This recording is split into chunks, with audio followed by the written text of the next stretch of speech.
The year is 2045.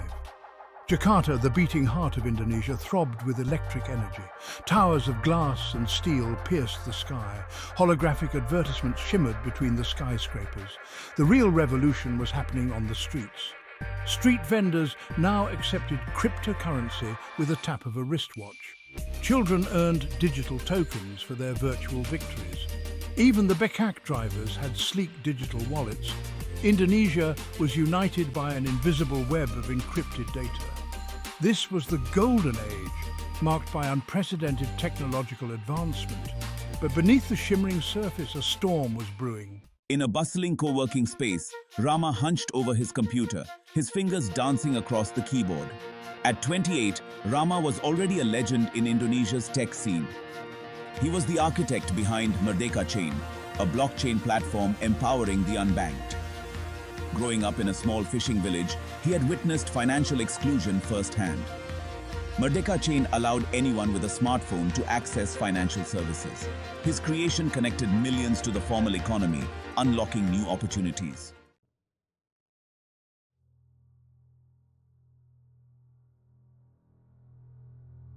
Across town, Sarah, a fearless investigative journalist, navigated the labyrinthine corridors of power with the grace of a seasoned hunter. Her pen was her weapon, her words razor-sharp and aimed at the heart of corruption. At 25, she had already earned a reputation as a thorn in the side of the establishment, her exposés on corporate greed and political malfeasance striking fear into the hearts of the corrupt. Sarah's dedication to truth-telling stemmed from a deep-seated belief in the power of journalism to hold the powerful accountable. She saw herself as a voice for the voiceless, a champion for those who had been silenced by fear or oppression. Her latest assignment, to delve into the world of Indonesia's booming crypto industry, a world that promised transparency and empowerment, but also one that was shrouded in secrecy and rife with whispers of shadowy forces pulling the strings from the shadows. She had been following Fincor's activities for months, her instincts telling her that there was more to this multinational tech giant than met the eye. Their sleek advertisements and promises of innovation rang hollow to her, her intuition screaming that beneath the veneer of progress lurked a more sinister agenda, an agenda that threatened to undermine the very foundations of Indonesia's hard-won financial freedom.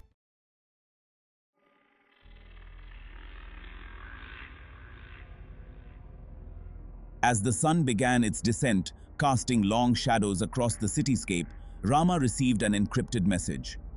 It arrived without fanfare, a simple notification blinking on his screen.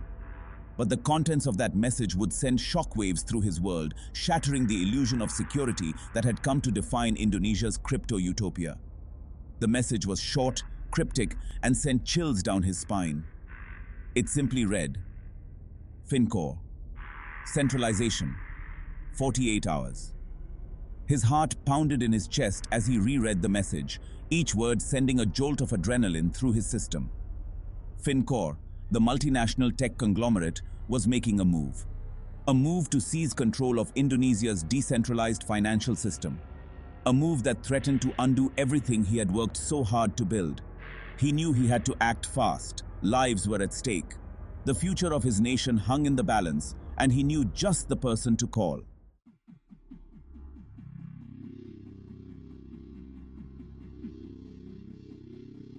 Centralization. 48 hours. It can't be true, Sarah. They can't just... Rama, breathe. We need to think clearly. This message, whoever sent it, clearly wants us to act, but we need to understand why. Fincor has been trying to gain a foothold in Indonesia's crypto market for years. They've been blocked at every turn by our decentralized system. But if they could somehow convince the government to centralize everything... They would control it all. Every transaction, every exchange, every bit of data. It would be a gold mine for them and a disaster for our financial sovereignty. We have to stop them.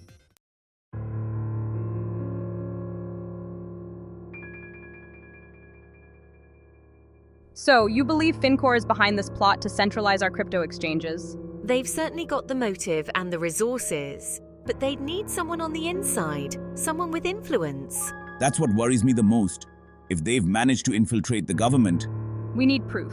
Concrete evidence that links Fincor to this conspiracy. Without it, we don't stand a chance.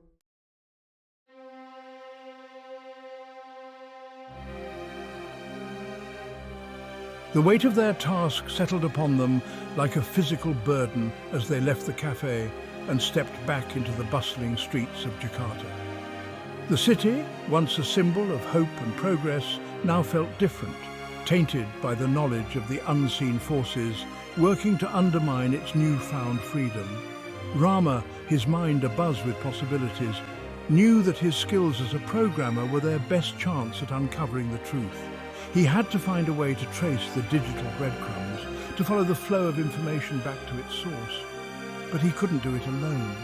Sarah, with her network of contacts and her nose for a story, would be their eyes and ears on the ground.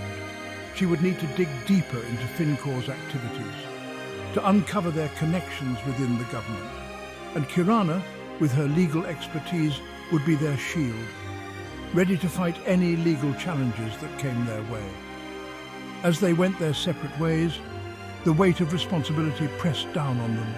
The clock was ticking, 48 hours. In that time, they had to expose the truth, to rally the people, to protect the dream of a decentralized future for Indonesia. The fight for financial freedom had just begun. Hidden deep within the urban jungle, tucked away in a nondescript building, was my sanctuary. A cramped room lit by flickering monitors, my fortress of knowledge, a digital battleground. Lines of code scrolled across my screens, each character a key to secrets. My fingers danced across the keyboard, my mind a whirlwind of algorithms. The cryptic warning ignited a fire in my belly, a need to expose the truth.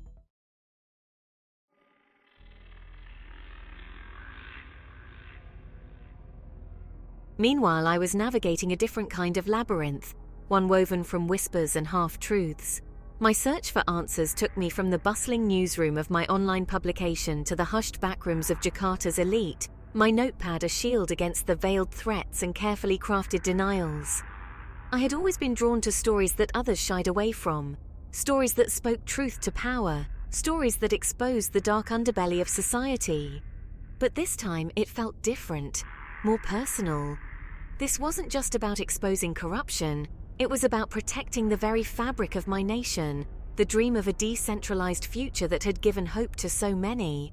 I met with my contacts, a motley crew of hackers, activists, and disgruntled government officials, each offering a piece of the puzzle, a fragment of information that hinted at a conspiracy far larger than I had initially imagined. There were rumors of backroom deals, of politicians bought and paid for, of regulatory bodies infiltrated by corporate interests. The more I dug, the more I realized that Fincor's tentacles reached deep into the heart of Indonesia's political and financial systems.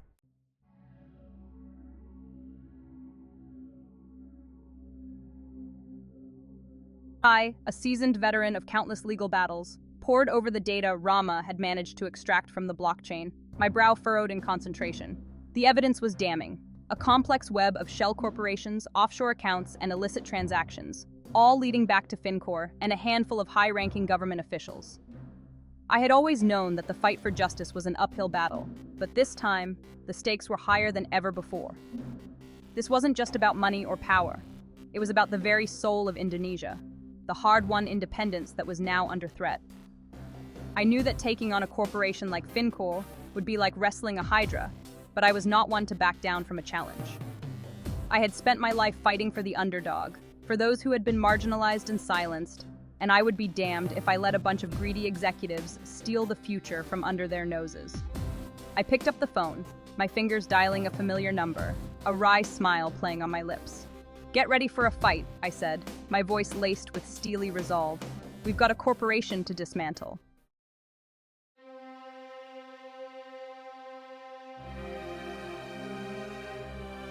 Time is running out. Fincor is spreading like a virus through the corridors of power. We need to act quickly, decisively. We have to expose the truth before it's too late. We need more than just whispers and suspicions. We need irrefutable proof, something that will stand up in the court of public opinion. As Rama, Sarah, and Kirana compared notes, a sense of urgency settled upon them. They needed something that would force the government to act. I'll construct a program that allows anyone to verify the blockchain data, to see the corruption with their own eyes. Rama worked tirelessly, his fingers flying across the keyboard. Sarah, armed with Kirana's legal analysis, crafted a series of articles, each one a carefully aimed arrow at the heart of the conspiracy. We know we're playing a dangerous game, but the future of our nation depends on our success. The tension in the room was palpable, a mixture of fear and exhilaration. They knew the stakes were high.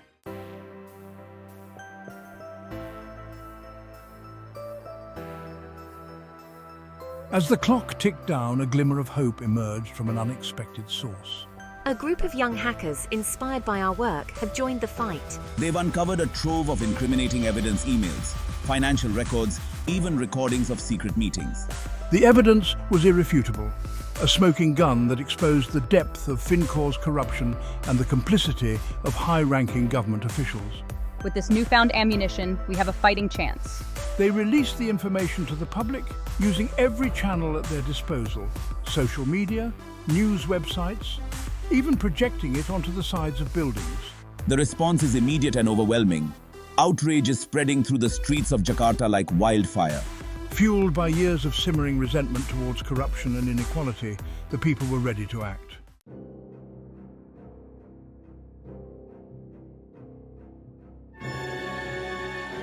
The glow of a dozen monitors bathed Rama's face in an ethereal light. He was on the hunt, not for flesh and blood, but for ghosts in the machine, phantoms of data that whispered of Fincor's treachery. Each keystroke is a step deeper into the belly of the beast.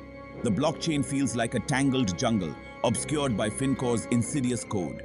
But Rama was a skilled tracker, his mind attuned to the subtle tells, the digital footprints left by careless hands. I can smell their fear, taste their desperation in the way they try to cover their tracks.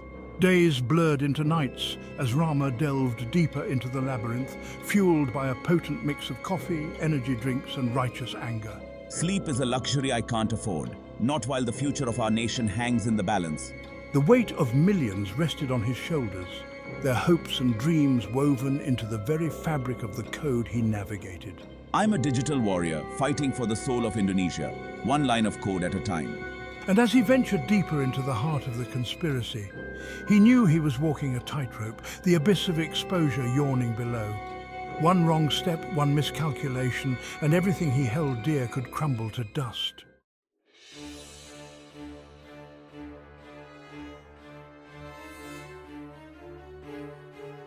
Section 2, the Shadow Broker. My weapon of choice isn't a blade or a bullet, but my wit, my sharp tongue, and an unquenchable thirst for the truth. He is a gatekeeper of information, a purveyor of secrets, and his price is always steep. I was playing with fire, dancing with the devil himself, but sometimes the only way to defeat a monster is to make a deal with another.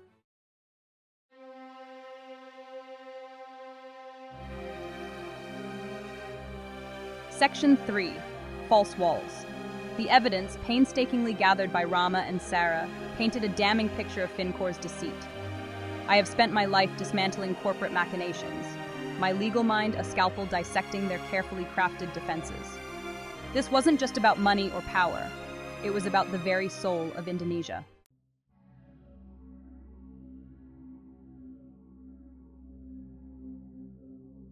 Section 4.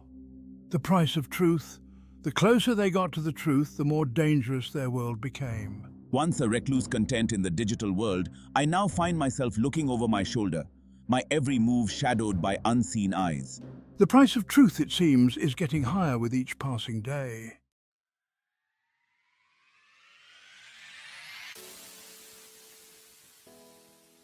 The evidence, carefully woven into a tapestry of deceit, was finally ready. Rama's code, elegant and damning, laid bare the intricate web of transactions. Sarah's expose, a scathing indictment of corporate greed and political corruption, was set to be published in a matter of hours. As the sun rose over Jakarta, a new day dawned, a day of reckoning.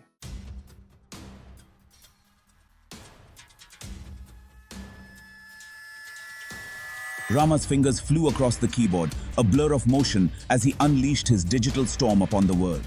Social media feeds, news websites, even the holographic billboards that adorn Jakarta's skyline all became canvases for their message. Kirana, her voice a weapon honed by years of courtroom battles, prepared her own offensive. The air crackled with anticipation, the digital world abuzz with their revelations.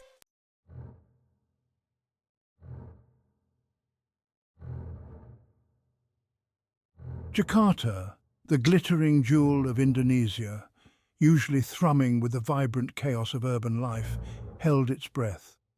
On the streets, the digital storm manifested in the physical world. Market vendors, their livelihoods built on the trust of their community, traded whispers of Fincor's deceit alongside their wares. Jakarta, the city that had once embraced Fincor as a harbinger of progress, now saw them as invaders.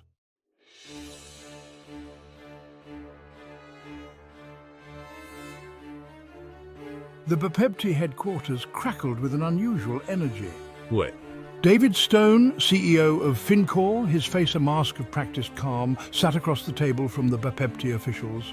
Mr. Stone, how do you explain these discrepancies in your financial reports?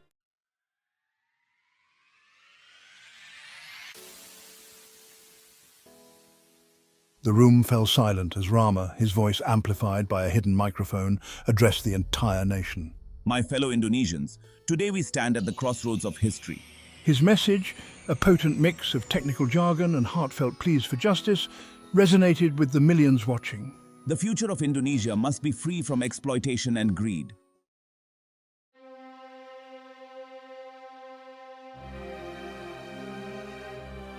The weight of the moment hung heavy in the air. We can no longer support Fincor's actions. The evidence is undeniable. The walls of corporate invincibility that Fincor had so carefully erected began to crumble. Wait.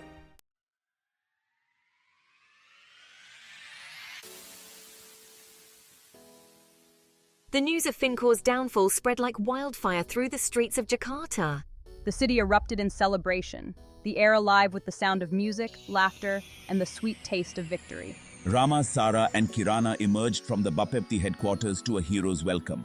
The fight had been long and arduous, but they had emerged victorious, their spirits unbroken. In the weeks and months that followed, the echoes of Fincor's downfall reverberated throughout Indonesia and beyond. The government, shamed by the scandal, implemented sweeping reforms, strengthening regulations to protect the country's burgeoning crypto ecosystem. Hailed as a national hero, I poured my energy into Merdeka chain, expanding its reach to every corner of the archipelago. The fight for freedom, they knew, was never truly over. They were building a future where the people, empowered by technology, held the keys to their own destiny. The bustling streets of Jakarta told a story of transformation. Vibrant murals celebrated the spirit of decentralization. Street vendors proudly displayed signs proclaiming Merdeka chain accepted here. The air now hummed with electric cars and levitating drones. Rooftop gardens and vertical farms graced the city skyline. The Merdeka chain headquarters stood as a beacon of progress. Young programmers expanded Merdeka chain's reach, connecting millions.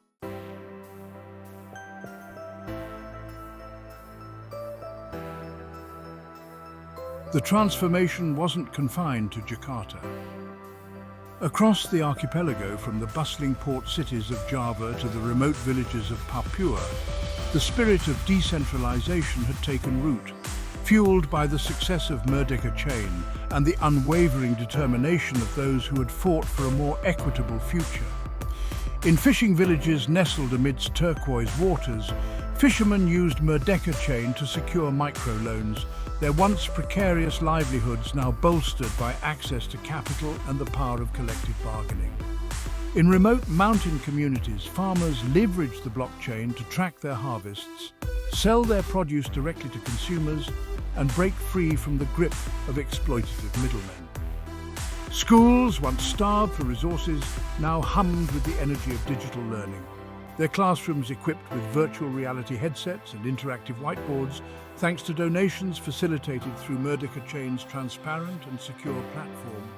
Hospitals, once lacking even basic medical supplies, now boasted state-of-the-art equipment and telemedicine capabilities, connecting remote communities to specialists across the archipelago.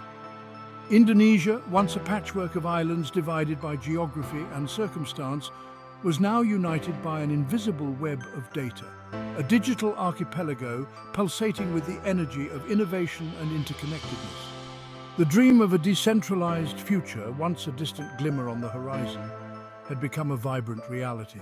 Rama, his hair streaked with silver but his eyes still burning with the same fire that had ignited the revolution, stood at the window of his office, gazing out at the city below. He knew the fight for a just world was far from over. The forces of greed still lurked in the shadows, but we had sown the seeds of something powerful, proving technology could be a force for good, uniting people with a shared vision. The code Rama wrote became a beacon of hope, and as the sun set, he reflected, knowing the fight for freedom would continue.